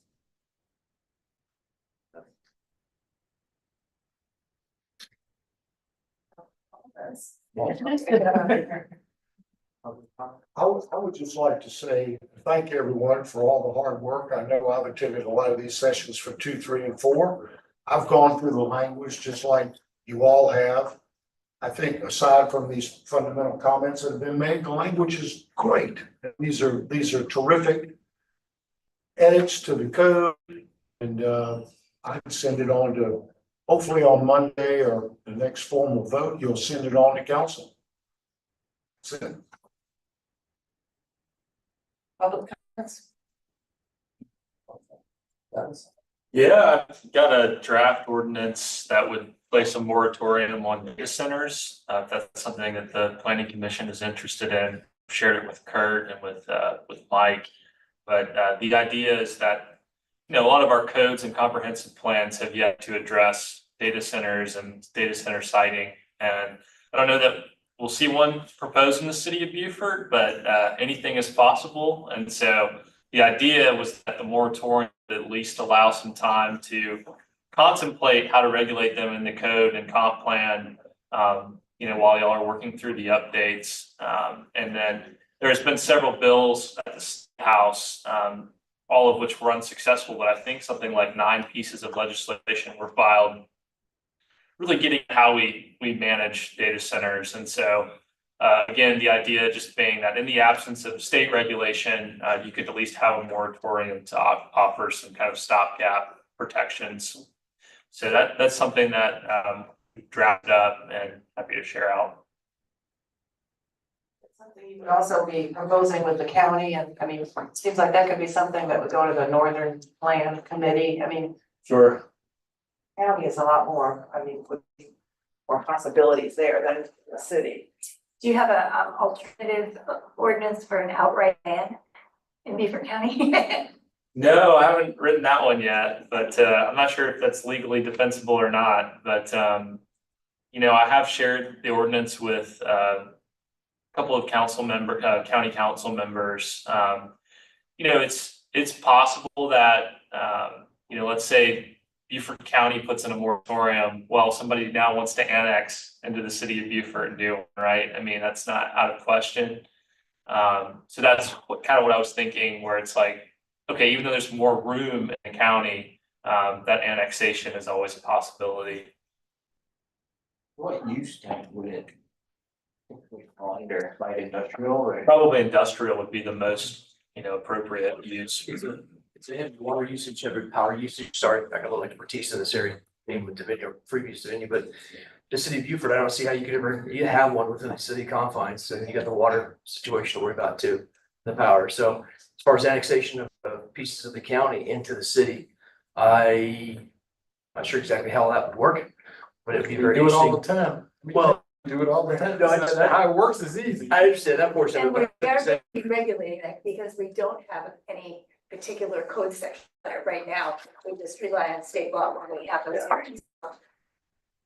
I'm sure you could just deny the annexation if you didn't want to, there is that. That's the part that's kind of, there's you don't want, how do you annex something that you don't want? You have a moratorium. You deny the annexation. But see, the problem arises if you annex an area like that and then they want to put a data center. They don't tell you that before the annexation usually. So, and they don't have to. But the one thing you do know is what kind of zoning they want to have as a result of the annexation, and I think that's where you would find out, because you wouldn't, the zoning that you would request an annexation would have to be compatible with putting in the data center. But light industrial zoning, actually, there's quite a few uses that are not data centers that fall into that category. So, that's not necessarily the clue. So what we really need to consider is whether or not in our use charts, we need to add another use that says data center, define what a data center is, and then decide where, if somebody wanted to build one, where it would be. I think that's what we need to do. We do ban things in our uses such as electric fences in the city. I don't think we get banned. data center. The other thing is to just make it so onerous that no one would bother to do it, by having really tough standards. Are you aware of anybody who's trying to build a data center anywhere in Beaufort County? Not in Beaufort, but we've seen it in Colleton County. And that, as I understand it, that is not gonna go forward, or what is the status of that? I think so. There's a 6-month moratorium in Colleton right now, and I think we're looking at other sites, potentially along 95, but we'll see. Moratorium would start and end right with the city council, so maybe that's. Do you think that Norfolk might be the next best step? I think all jurisdictions, because again, if it doesn't work in one, it might go to another, request annexation, so. Again, I think we think a unified approach is the best. So, yeah. But certainly, since they're not meeting again until August, well, I guess the city council, you said, isn't either. But definitely bring it up there, we can put you on the agenda. Sure, that'd be great. Yeah, okay. August, yeah. Have there been counties in South Carolina that actually already adopted like language, ordinance language? So, Boston just did theirs like first week of August. Although I don't know, like, I think we're gonna see it come back, but they, for at least for 6 months, did theirs. And they also did the pending ordinance doctrine, so it kind of, kicked in on first reading. And Chester County is the other, or Chesterfield County is the other county that's done one. Done moratoriums. Moratorium. Not What about an ordinances, ordinance, like an ordinance? I do have a copy of an actual ordinance that gets into the weeds with like, here are what the requirements would be. That was actually drafted by the town of Ridgeland's planner, so I have that. I don't think they've adopted it, but it's very specific about requirements and buffers and things like that. But I think the idea with the moratorium is that that would give you time to then go in and craft, an ordinance like that. It would be good to approach the city council on that proposal. Moratorium. And county council. Yeah, definitely, definitely. I think a data center is like, the giant kind of warehouse type buildings. I'm wondering if there's like an IT company maybe that wants to set up an office building, but then they want their basement, entire basement to be data center. Well, for servers or whatever, kind of the same concept. How that would work. Yeah, I've seen that. I saw an example of that actually in like San Francisco where they, it's like kind of self-contained in one, it's actually like a historic building. But I think I'm speaking more to like the industrial scale. Yeah. Warehouse.